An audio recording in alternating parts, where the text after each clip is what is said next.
I just recorded 10 minutes and had to start over because I went to pause and I turned it off. So, hi, I'm Kim with www.embody-light.com. And I do psychic readings, hypnotherapy, healing, Reiki, all kinds of stuff, twin flame work, Akashic Records work. Check out my website. I do still work with some clients. Right now, I'm kind of more focused on teaching others how to do what I do. And so today's video, it's kind of a continuation of the videos I've been making so far. It's about why it's so important to be connected directly to source. And when you're just opening your spiritual abilities, because I've had so many clients come to me and things I've seen on the internet where people think they're channeling and they're really channeling lower dimensional beings. Or else, scary things are happening in their home because they're opening their energies to that. So some of the things that you really have to do if you're going to do any kind of channeling, and later in this video I'm going to explain what the difference is between the different types of beings. But the first thing to think about is, and I've talked about this before, it's like an old-fashioned radio dial if you're going to channel or talk to beings that are disembodied. You've got the low end of the frequency and the high end of the frequency. If the low end of the low end of the frequency is going to be like ghosts, entities, uh, lower dimensional entities, that kind of thing, you could pick up on that. Higher end of the frequency, you could pick up on with the information from your guides, from source, from angels, ascended masters, relatives that are deceased and have actually crossed over. But if you're not centered and grounded, you can get all kinds of stuff. The other thing is you have to realize humans are very powerful and that you have dominion over your space. Just like any uninvited house guest, you can ask them to leave and they have to. You have to know how powerful you are. So some of this video is information that I just know, inner knowledge. And some of it is channeled information that I talked to Yeshua about. So first and primary is, go back and watch my last few videos, is connecting directly to source and making sure that you're connected directly in. And you can have that. Once you have that established in that communication, you're going to be more discerning and your vibration is going to be higher. So you're not going to attract lower dimensional things to you. So some of the things that if you're going to be doing spiritual work or channeling especially, is you've got to make sure, and even when I work with clients, if my house is a disaster, I am not fully present with my client because part of me is thinking about when I'm done, everything I got to do out there. Or other times, like as my traumas have come up and I'm remembering them, if I am in flight or fight mode or traumatized that I haven't dealt with, I am not nearly as clear. So you really want to go through, do all your shadow work before you start doing this kind of thing, or you're going to get very distorted information. So we've all heard, and I've talked about this before, how, like say schizophrenia, where people are hearing voices. That may very well be true that they are actually hearing something because their frequency is low and they're hearing the lower end of the spectrum. When you hear them telling them a voice told me to commit this crime or do this thing, that's often what it was. And so that's why it's so important to be very, very careful with this. And I do have notes because I talked to Yeshua a few days. So one of the things he did clarify for me, because a lot of people think everything's a contract. You did not he didn't say necessarily, you did not contract to have to deal with ghosts and entities and that kind of thing.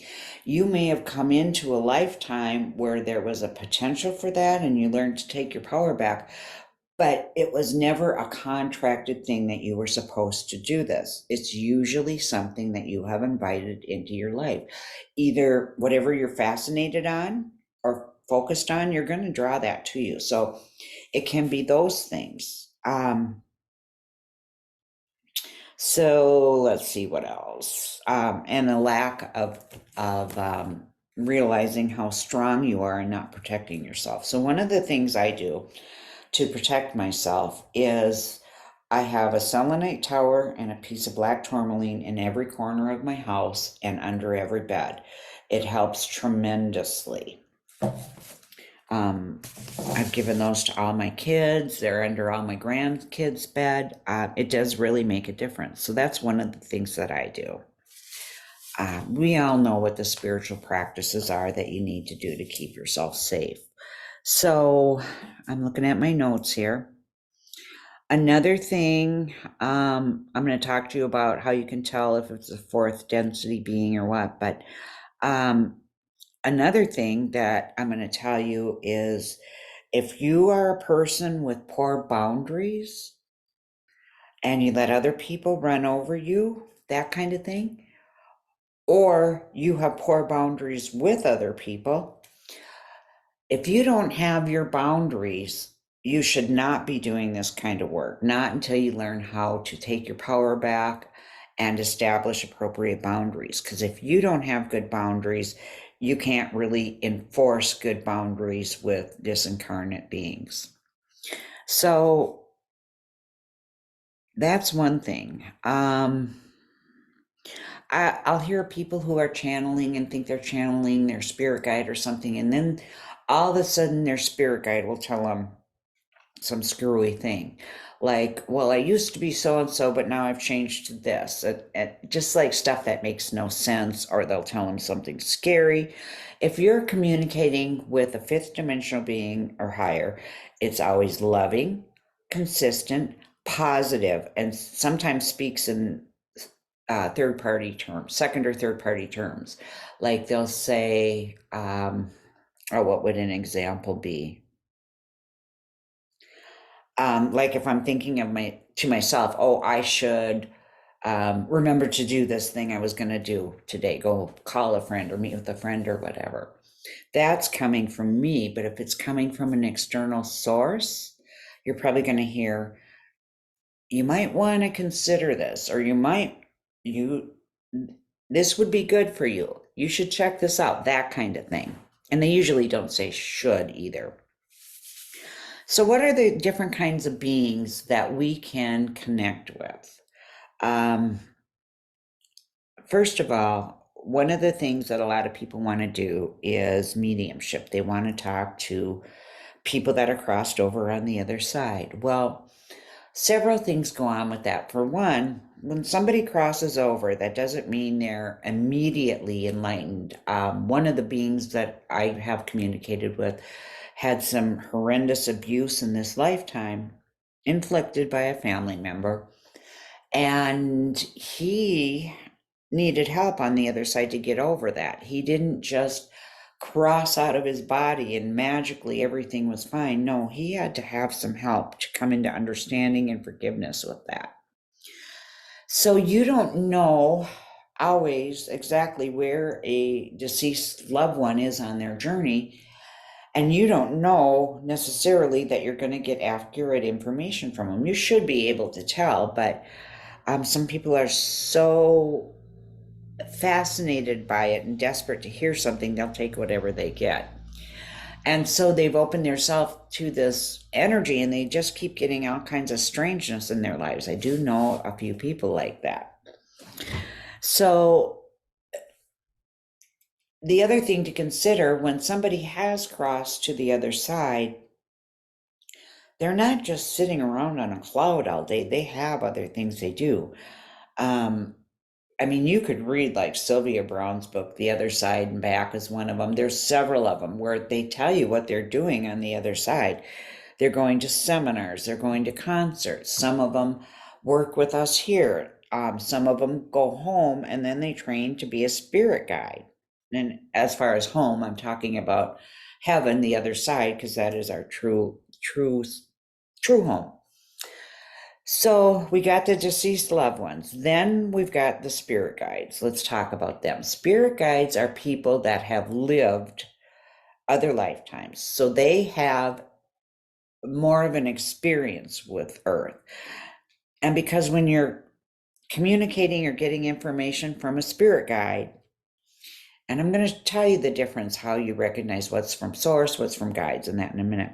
But when you hear information from a spirit guide or communicate with them, it's usually a little more, how would you say? Makes more sense, a little more grounded, that kind of thing, because they've had lifetimes on earth. And so they remember them and they're drawing of that experience. They remember what the human experience is like. Angels, on the other hand, most angels have not incarnated. Some do. You know, you've all heard of the 144,000 incarnated angels that have, and if you look in my impression when I looked, when I, you know, it says that in the Bible, was that it was just going to be in end times. But Yeshua actually told me, no, it's been throughout time. There has always been 144,000 angels on the earth. That being said, they're no longer here. We had the lower end of the angels, the negative angels. And these are powerful spiritual beings, but they're negative, where the most of the angels are connected with source. These angels are more like demons. They're connected with demons, Satan, and that. However, and it's been a little over a year, those lower density dark, I don't know if you'd call them dark angels or what, they're no longer here on the earth plane. But anyways, I kind of went off there. My point is, the angels that have not incarnated, they're we would call them out of touch with reality, but really they're not. But they're out of touch with our reality. Because, like, how would you say this? Like, your angel, your guardian angel, might be able to tell that you're upset because they can see your energy field, but they don't understand what it is you're upset about. So when I've communicated with angels before, there have been times where I have had to say, no, this is what it's like from the human perspective. I've had to explain that from them. And I don't understand this, and this, and how I'm going to get to this. This is what I need your help with. That's the difference, where angels are kind of more lofty, that kind of thing. Kind of like they remind me of someone sitting on a cloud, out of touch with reality, but that's not actually true. So that's the difference between a guide and an angel. And usually with the angels, guides will do this too. Usually your communication with angels, especially in the beginning, is going to be more in the synchronicities. They're going to help set up the situation that leads you to the next point. Because you may be set on, you need to receive some information, but you can't receive it because you won't understand it till you've experienced A, B, C, or D. So they're going to probably set up those experiences A, B, C, or D so you can go through them to understand the question you're asking. So that's kind of the difference of how angels work as opposed to guides. And now I just want to look at my notes.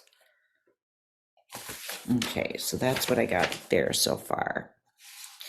So, all right. So I'm gonna just look at this and make sure it's bullet points. I got each point.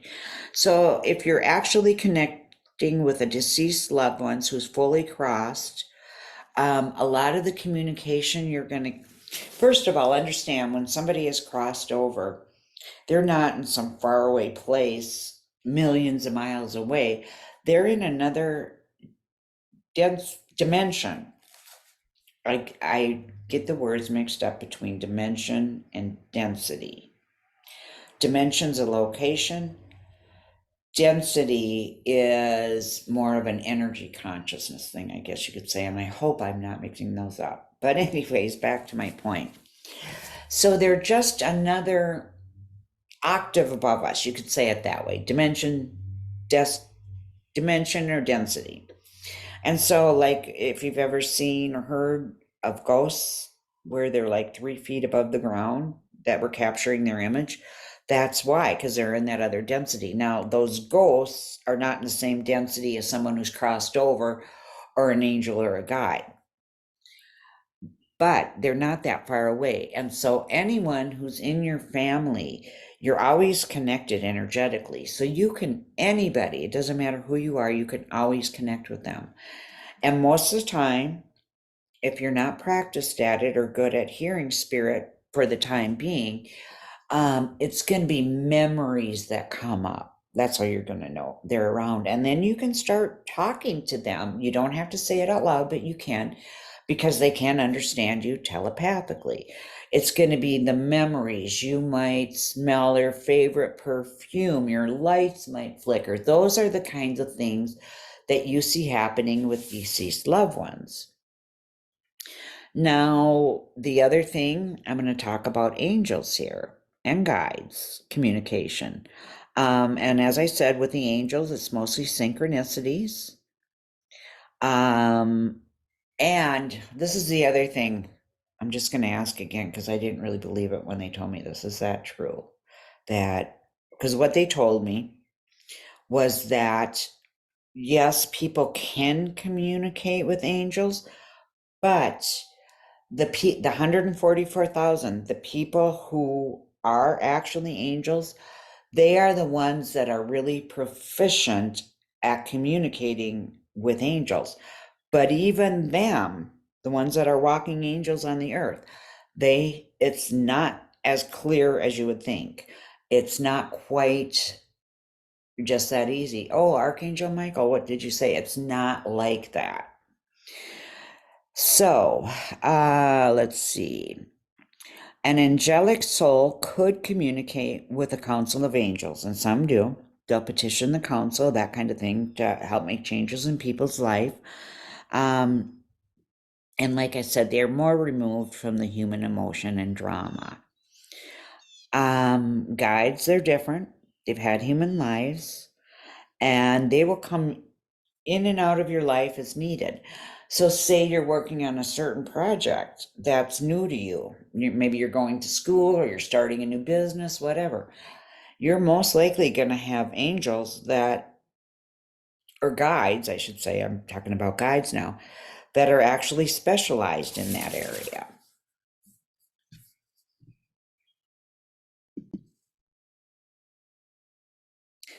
So one of the examples I want to give you is one of the things that happens for me is I am clairaudient, and a lot of the information I get will come in song. And sometimes I will get a song playing in my head. This is how I always know for sure it's something. Just randomly a song comes in my head. There's something I need to pay attention to. But angels aren't so much the ones that really set that up. It's the internal source, which I'm going to talk about in a bit, and the guides. So somehow the guides will know how to trigger you to get the song to play. And they are the ones who are going to lead you into, you don't even know you're communicating with them. Sometimes you ever turn on the radio and the song that was just playing in your head is on the radio. Well, that's showing you've got some clairaudience going on, and you are either by your internal guidance or through a guide encouraged to turn on that radio at that exact time and hear that, or they'll encourage you to go into a store where it's playing, or you may hear a conversation from two people standing in line that answers your questions. That's how some of this works. And so how can a guide, this really happened to me a lot after Jay died. It really started happening quite a bit. But I always wondered, how can a guide know like what songs I'm familiar with, what I need to hear? Well, what it is we all have an internal source, an external source that we can communicate with. But the internal source is about it in your physical body. It's the deepest level of your being. It's about 1.5 inches above your navel. It's called the I think it's called the soul star chakra. I actually have to look, sorry. Core star chakra, that's what it's called. But it's like this sun that's in your second brain, and it's in your abdomen above your navel.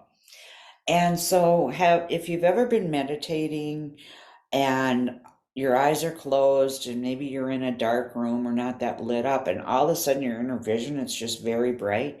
Well, that's you connecting with your inner guidance, because when we disconnected from source, that's our origin. I wouldn't say disconnected. When source fractalized into millions or billions of individual pieces, we are all one of those individual pieces. And you're going to find it in your abdomen, in at above your navel. So if you ever have that happen, and it happens in sessions all the time where I help somebody clear something, and then they're like, oh my God, I can't believe, you might see it with your eyes, how bright the colors are, how clear your vision is. But what you're going to see with your inner vision is a light. You might start to see a pinpoint of light.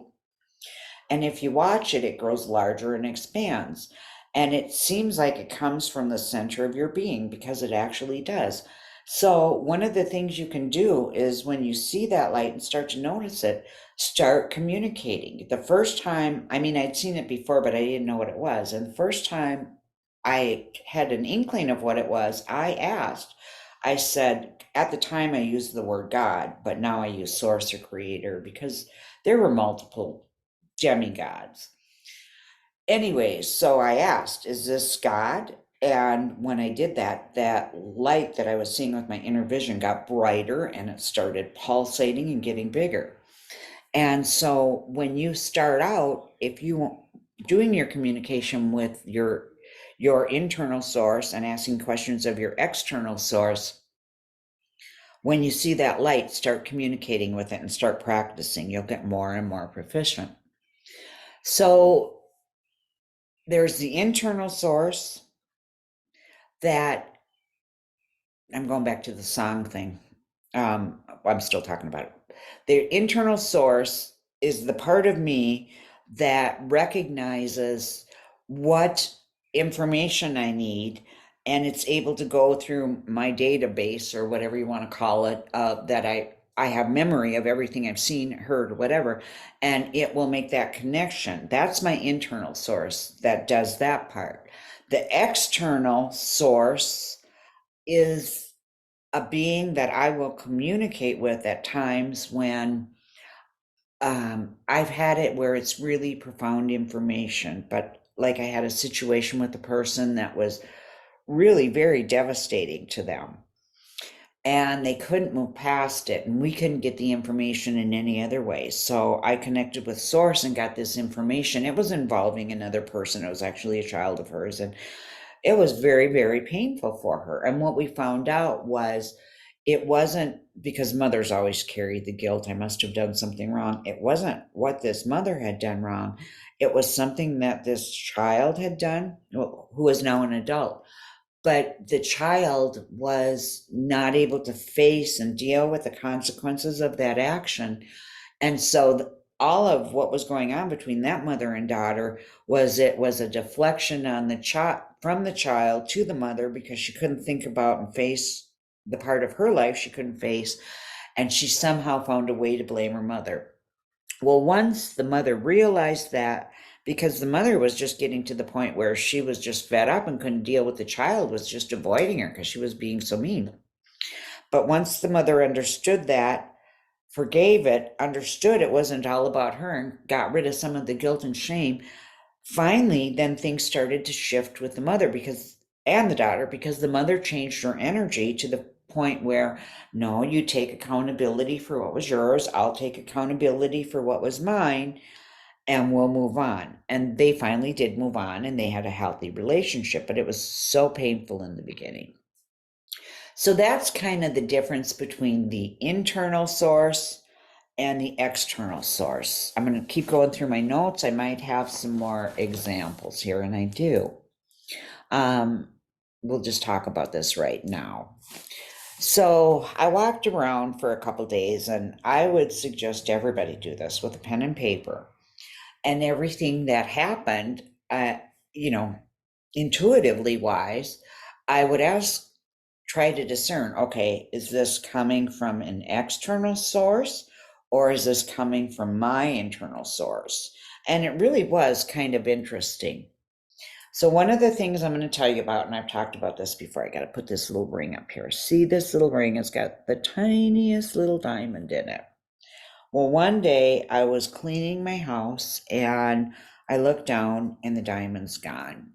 And not the end of the world. It's tiny. I could get it replaced, but I really wanted, this was special to me. This was a gift. I really wanted that diamond.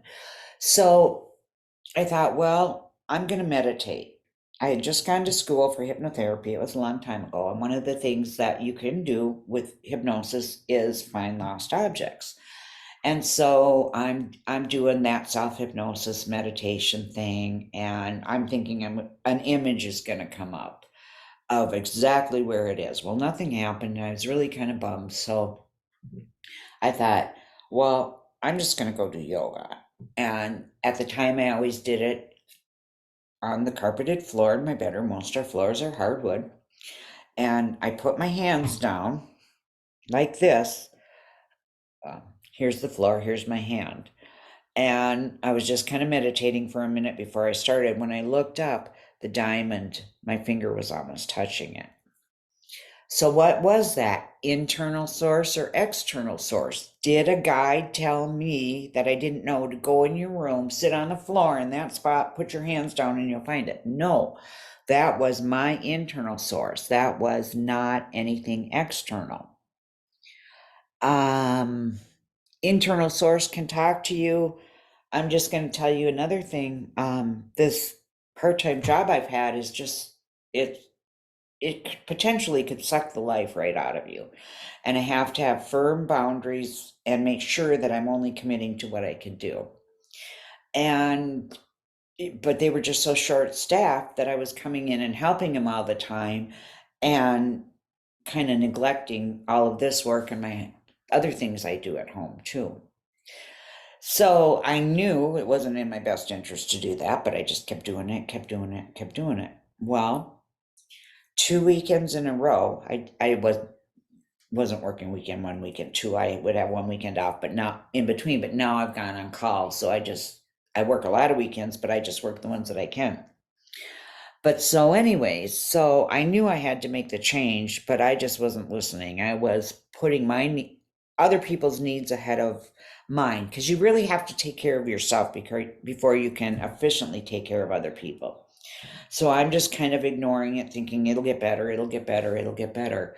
Well, we do a lot of lifting there, and my lower back would get so strained, it would be really sore when I get home. It would take me a day or so to work the tension in the muscles out and get feeling better. But what started happening was 2 weeks in a row after working the weekend, I came home with a migraine that took me a day to get rid of. Now, I don't get headaches or migraines, but because there was so much tension on my lower back, it was causing the migraine. So that was another form of my internal source telling me you have to make a change because this is really detrimental to your well-being. So it was at that point that I realized I had to give notice that I was not going to keep doing it like this. I'd stay on call if you wanted me to, which they did, and I stayed on call. But once I made that decision, it was like the weight of the world was lifted off my shoulders.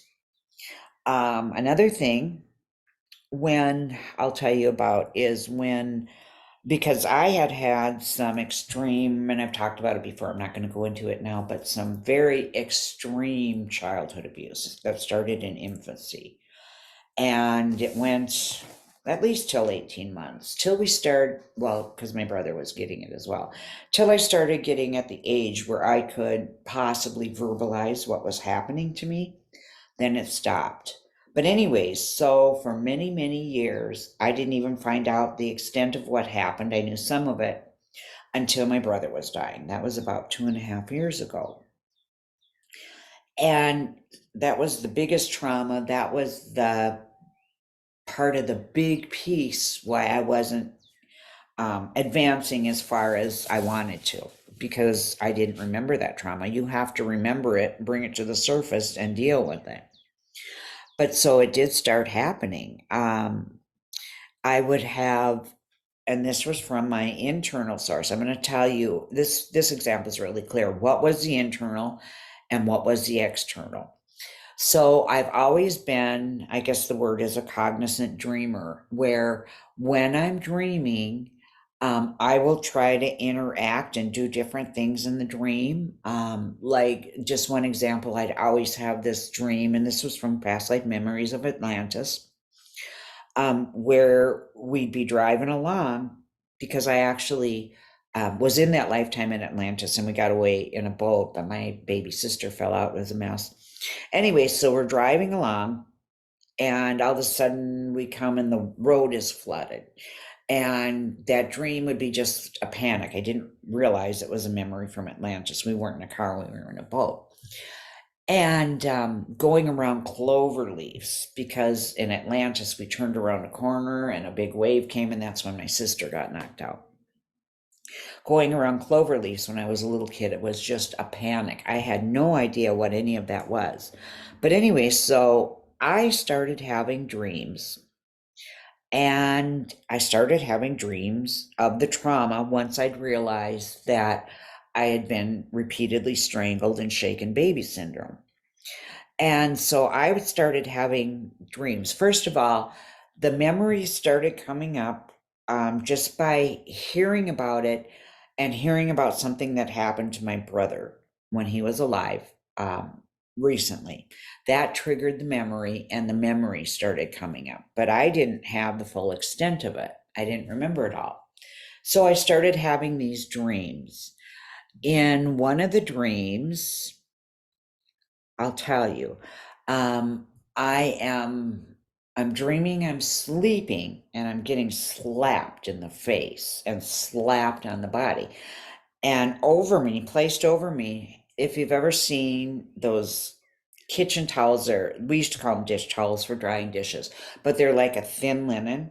So there was a thin linen towel placed over me while I'm an infant getting slapped and beaten. And so in my dream, which I always do, I asked, why are you putting a towel over my face when you're hitting me? And the answer I got, so the dreams, that was part of my internal source that was releasing those memories so that I could remember. But the external part, I heard from source that day. I had just woken up, and so you're always with source when you're sleeping, unless you're like if you take heavy drugs or alcohol or something. I don't think that your soul communes with source when you're sleeping. But anyway, so I asked, why are you hitting me? Why is there a towel placed over my head while I'm being beaten? And then I heard from external source, and I heard it loud and clear, that so it doesn't leave a mark. Because apparently, if you put one of those towels on someone and you slap them, they're not going to have a handprint. I wanted to try it out to see if that's really true, because that's what my abuser thought. But I'm too chicken. I don't want to try it out. I don't want to hit myself to see if it leaves a mark. So I didn't do that. Another dream I had, this is my internal source. I'm dreaming, and all of a sudden I can taste medicine, and I'm choking on the medicine. Somebody's forcing medicine into me in my dream. And so I asked, what is that?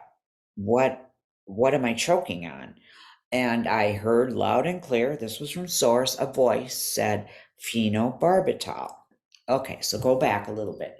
So when I was an infant, I mean, I couldn't eat or anything because I was being strangled, but I would run such high fevers and get sick that the doctors, the pediatrician, gave my mother a prescription for phenobarbital in case my fever went so high so that I didn't seizure. Well, my mother was very funny about that kind of stuff, and I'm kind of glad she was too. She didn't want her kids having no medicine, no nothing. I mean, of course, she'd like give us antibiotics if we had an ear infection, whatever the doctor gave us, but she wasn't going to give us that kind of medication. It's a sedative. So after that, then a combination of my internal source, that's the part that's making sense of all this and trying to discern and integrate, And the external source told me that that prescription for phenobarbital that your mother told you she never gave you, well, your dad thought it was a I called him out. Everybody knows who he is.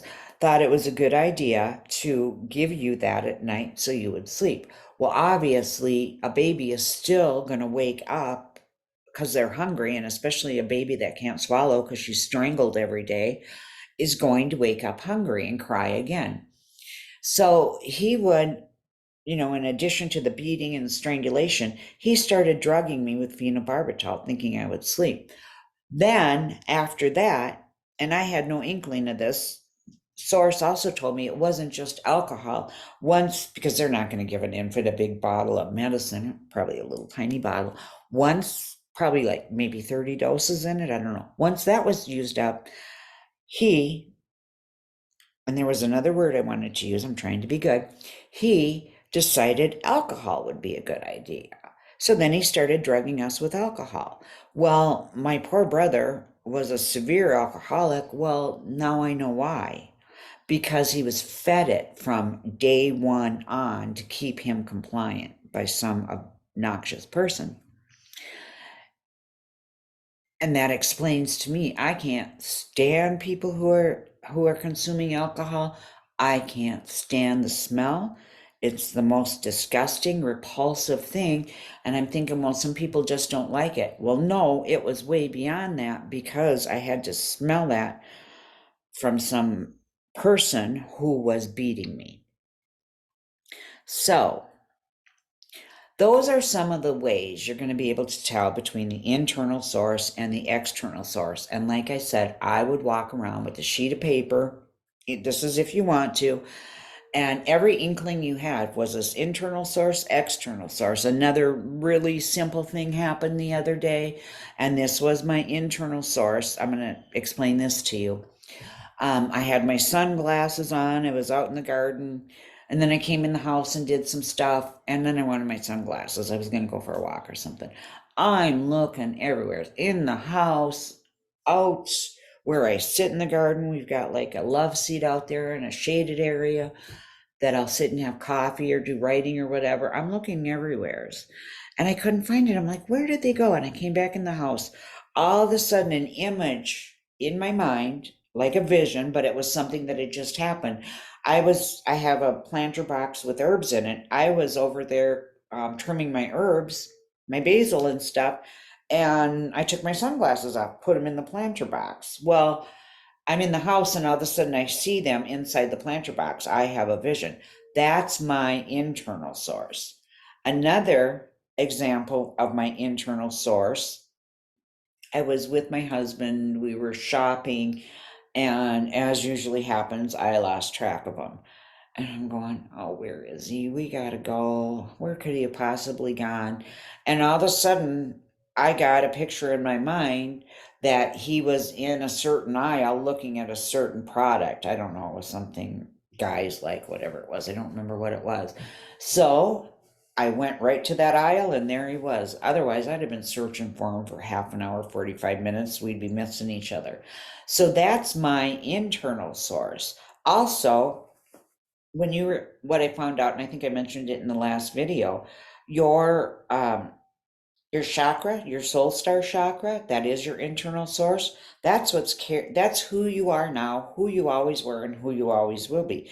That's where you're picking up the memories from a past life or the inklings. It's from your internal source. It's not from a guide telling you externally, oh, you did this in a past life and that's why you like that. That's your internal source in your memories. So, very, very important to connect with Prime Creator, with Source before you do any of this work. Ground yourself into the earth, use protection. And the other point that Yeshua really wanted me to make is every time you seek out I'm going to talk a little bit about psychics. Seek out a psychic for validation, especially when you're doing it excessively. Can't make a decision without it. You're giving your power away. Every time you're asking, okay, this is kind of It is and it isn't. Every time you're asking a guide or an angel for information, you are giving your power away. You connect with source and get your information from source, then your guides and angels are secondary. Now, you could be connected with source, and it could be a situation that in this situation, you're going to be able to understand things because remember, your guides and your angels are under source. They work for him, her, whatever.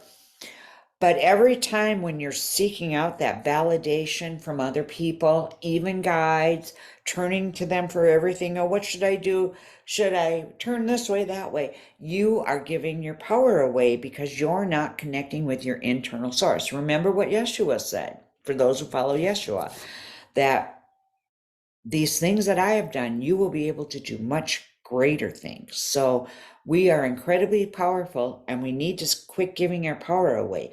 We need to connect with source because that's who we are. We are a fractal of source and we're changing into crystalline bodies on this planet. It's the carbon-based bodies that we have at some point in the future will be no more. It will be all crystalline based.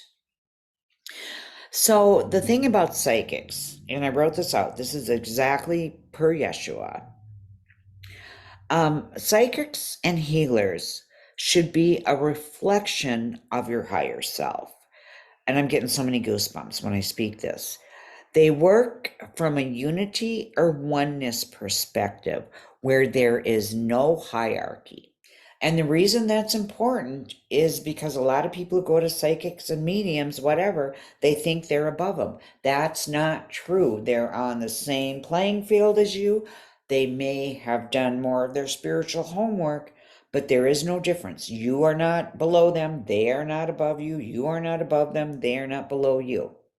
So that's the thing you got to realize. There is no hierarchy. They put their egos on the back shelf and work from the higher heart perspective.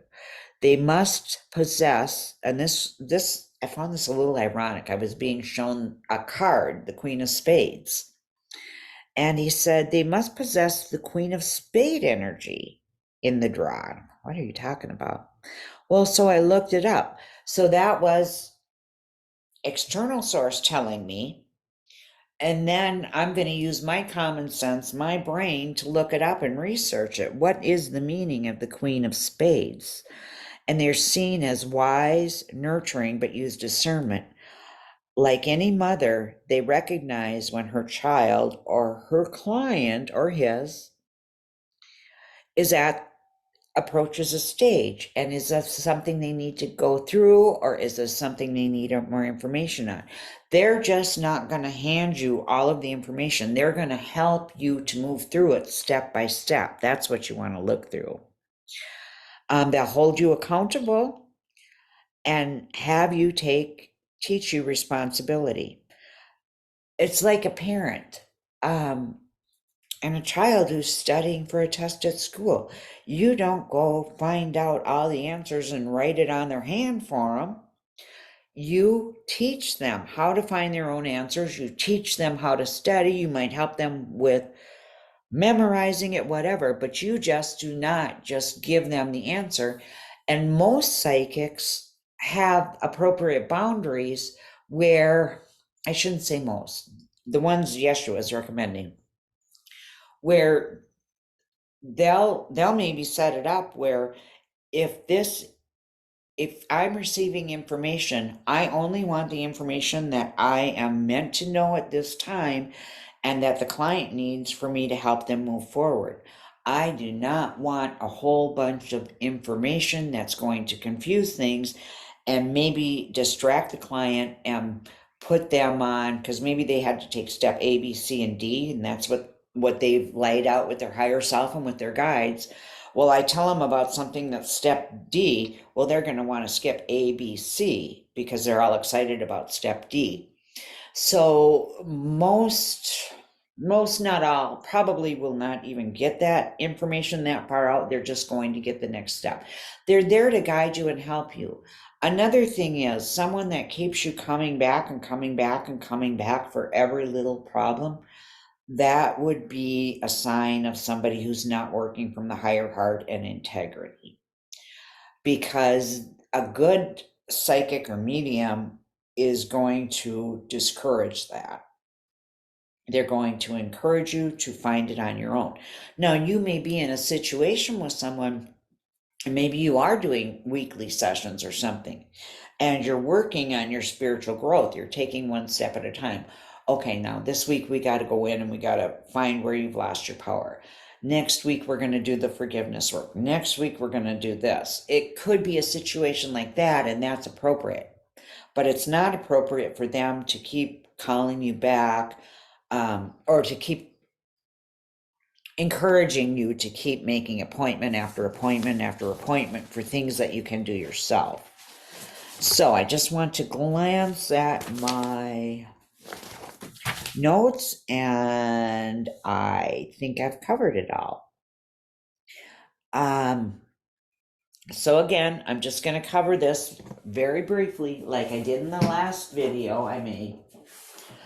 When you're connecting, and we just had a class on this weekend, 3.5 feet above your head, that's your individuation point for this lifetime. This contains your life purpose.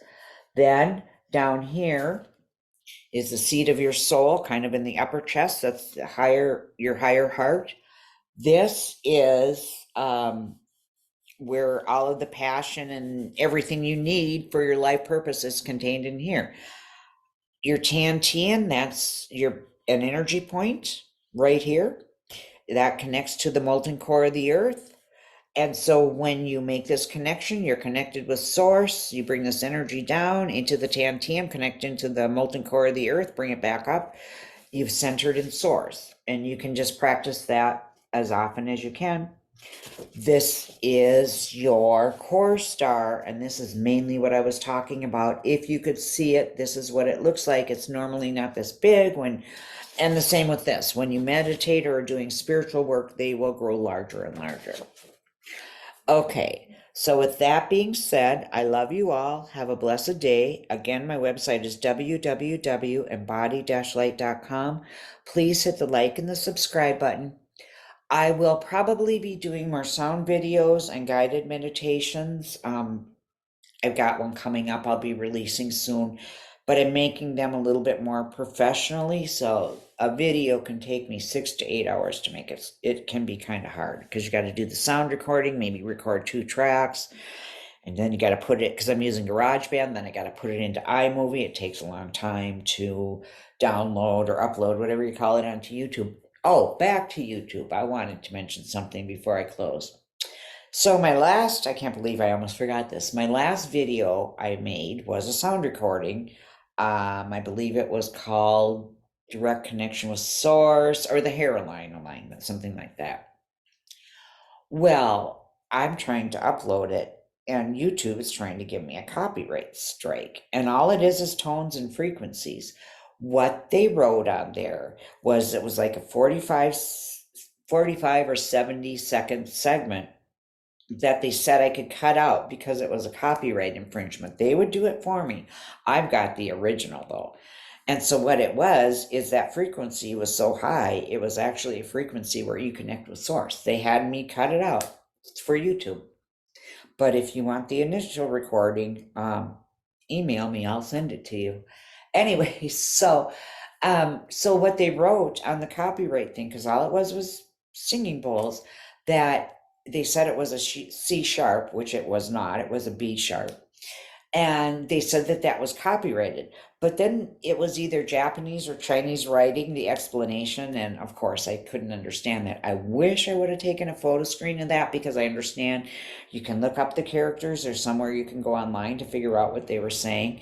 But again, they are trying to diminish people who are speaking spiritual truth. So they find it necessary to mess with people.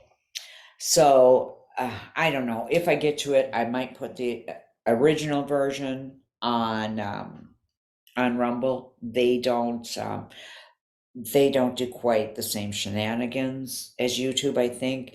And if I have other high frequency videos, I'll just put them on Rumble. And so there's my complaining about YouTube for the day. So have a blessed day. I love you all, and I'll see you next time. If you have any subjects you want question, that's the other thing. I run out of ideas. What do people want to know about or need to know about? Please leave it in the comments. And remember to hit the like and subscribe button. Bye-bye.